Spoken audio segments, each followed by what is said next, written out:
Fascinating because about a year ago when I started seeing some of these, conspiracy theory videos, it was weird to see from that angle of like, dude, this to me appears like it's a bullshit, shoot down of somebody, conspiracy theory. Because I never looked at it like they said it, but when they said it, I was like, holy shit, dude, they are 100% right. They are 100% right. Now I put on my soul. On my soul, man. What I'm about to tell you is 100% truth. The way it went down, how I was there, what went down in the limo, what went down in the hotel, what went down after the show, what went down during the show, which, I mean, keep in mind, I'm popular back then. I'm going to be going back to LA back then. So when they got wind that dude Don's going to be on Oprah with Wendy, a lot of people watch that. Now, I can't find it anywhere where they have not surgically removed my scene when I appear on it. Now, what's crazy is I almost lost my job up here because someone recognized me coming into the Jet Center because I was working on the ramp, and they told, like, I don't think they said anything bad. In fact, to be honest with you, my boss called me into the office and he kind of shook me up a little bit because I'd been hired on for at least 6 weeks at that point. And he didn't even play it for me. I walked in and all the people were like, dude, you on Oprah? You on Oprah? Like, kind of like oohing and awing about it. And my employer was just kind of like, yeah, it's cool that you, made a turnaround in your life and blah, blah, blah. But this was like just before I was on the show, God, just before I got hired. And so, I mean, what I said on the show was pretty, I mean, if I'm coming on the show and they invited me on the show, because I had proof, whether it would be from my doctors, whatever. It was well recorded. Dude, my life was crazier than this guy's book. Now that's why I went on there, to defend him. And they told us as such. And that was on the provoking of Wendy. Now, in May of 2005, I hit rock bottom. I go into rehab. 30-day rehab, costs a lot of money, whatever. I then basically had been going spiraling downhill. Wendy saw that. Wendy got very clear of the car crash, of the jet airplane crash. But she was there when she finally took me to rehab. And we, connected at the end of that for a brief period of time to, I eventually came up for a summer's break to Monterey, to Pebble Beach, with my parents. And would go back to visit Wendy, etc., etc. And basically got into 2 major car accidents sober. I mean, I knew nobody up here. But I wasn't even drinking. Because, I eventually, did the 2 beer, you're allowed 2 beers and this and that. And that's the way it had to go. I had to go to psychiatrists all the time. I went to AA, NA, and I went to NA because AA, I thought, that's not real enough. I want to hear the real dirt. And that was honestly the approach I took. And for every day for a year. Because I was so concerned. I mean, this had destroyed my entire relationship, and I knew it was going on, and I couldn't stop. And, I mean, to be honest with you, looking back at it, I don't really know what to say, except I think it's really weird, and I would love to talk to Wendy about it again, that I don't want to say it was destiny. I don't want to say that at all. It's something I was set up. Just when I tell you about all the circumstances of it, to just, like, fail in the situation. Because after she was gone, I never had a desire for Vicodin, but that's besides the point. What had happened was, so it's August, it's the same day as Katrina hit, and I, in 1 week, got into an accident, which I had never been in a car, not Jewish. And Wendy was Canadian, but her parents came there from Israel and from Russia. Her dad was Russian. Her dad loved me. Her brother loved me. Her brother ended up going out with, what's her name from? Oh, she had her own show, Shocker, which is ironic because she's from the same city where I moved to right after. Anyways, so, but we're still in communications. Like, I was destroyed. Like I always say, like, if I should have killed myself, that was a moment where, like, I mean, I'm really knowing at this point, I've lost everything, including having a place to go back to. I have not even a friend. And this seems to have been put upon me, and that's the reward for getting sober. Like, it caught up with me. Again, I repeat, that was a reward for getting sober. And that's why you ever hear any hesitancy in my voice when I talk about people who are on shit, about your attitudes of just quit, just quit. That's why I'm hesitant to say that, because it doesn't work that way, and medically, it's not supposed to work that way. So if you don't know your shit, you're sitting here saying like, well, these people come into the emergency room and they want stuff for their addiction, and we can see them coming through the door. That's a lie, because they're never going to give you anything close to what I was taking.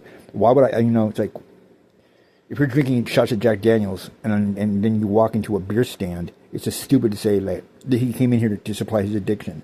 And second of all, you go into cardiac arrest. That's what they told me. And they were right at that amount. So you're not supposed to have a guy. Put it this way. The only time I ever got illegal prescriptions, or not even illegal, any prescription. I got 400 Norcos for 5 days. Yes. Prescription said take to avoid withdrawal because it's deadly. It'll kill you at that level. And they filled that. It's hilarious, but they wouldn't, they didn't want to fill the 10 or whatever, 18. People don't have any clue. Like nowadays, I've gotten Demerol, I've gotten morphine. I've had near-life death experiences. Afterwards, it became very difficult for me, but I dealt with it because that's just the way. I felt like I was getting, life was paying me back for what I did. I felt like I totally blew my chance of something I never thought existed before. We were like the trophy couple. But in that process, she calls me up, which is kind of weird because she was definitely being standoffish, worried that like, hey, he's, you never know, it's Don, he's on drugs. He may be out of ICR and you guys may be in love now, but you know why he was running around with the people he was running around with. He could go totally psycho, and she kind of assumed that role, which kind of hurt my feelings, but I can understand it. I think that was the safest thing for her to do because I didn't even know.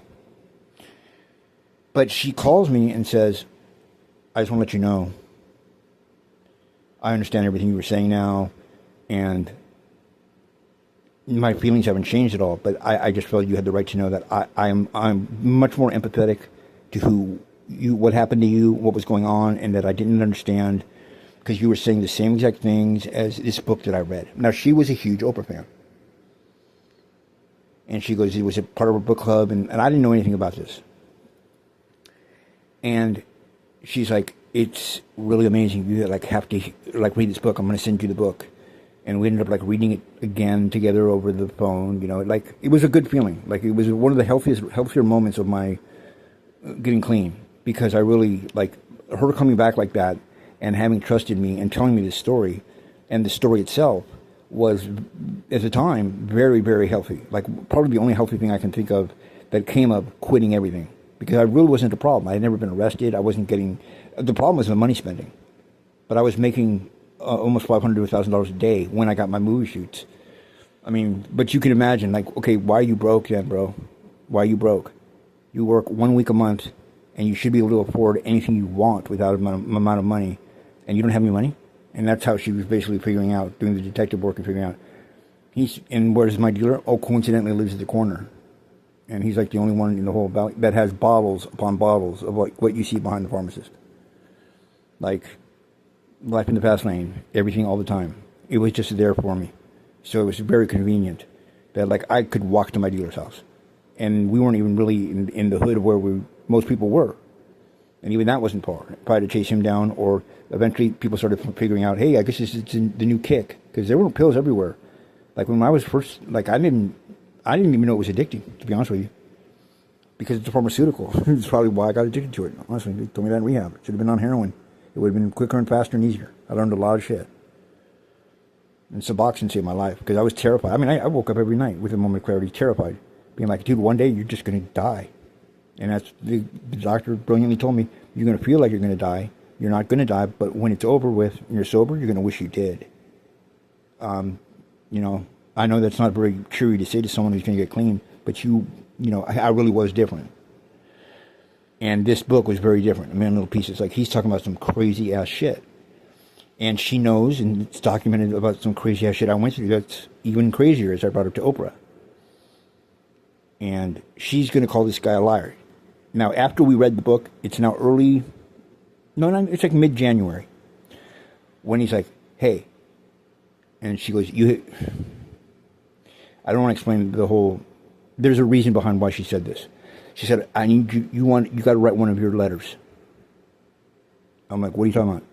Okay, they're saying that that James Frey's book is bullshit. Now, keep in mind, she's been through it with me. And we're reading the book, and it is eerily, like frighteningly similar. Disturbingly similar. If you want to know what I really mean by that. Disturbingly similar. Like, it's just very frightening how disturbingly similar it was. I didn't think about that at the time. I just thought, oh, this is another guy that went through some shit I went through. And some of the things are identical. So anyways, I'm like, you want me to, really? I'm like, the second she said, I want you to write one of your letters, I knew I was going to be on the show. I didn't know it was going to be in 2 days. But we were going on to basically, they told us, and they said, we'll fly you out tomorrow. And I said, well, only if I can come with Wendy. They're like, no, we can't, we're not going to fly her out. And this and that. And I'm like, I'm not going to be on. And these are the production assistants for Oprah. I guess the people who recommended the book in the first place. Now, it's all over the media because this book was a #1 bestseller. Keep in mind, I'm going to go on and say that I'm crazier than this guy. His book's a #1 bestseller for 3 months. Like, he made a lot of money on it. And it's part of her book club. Like, it's a big, you remember it. It's a big craze. But I knew that they were going to have me on the show.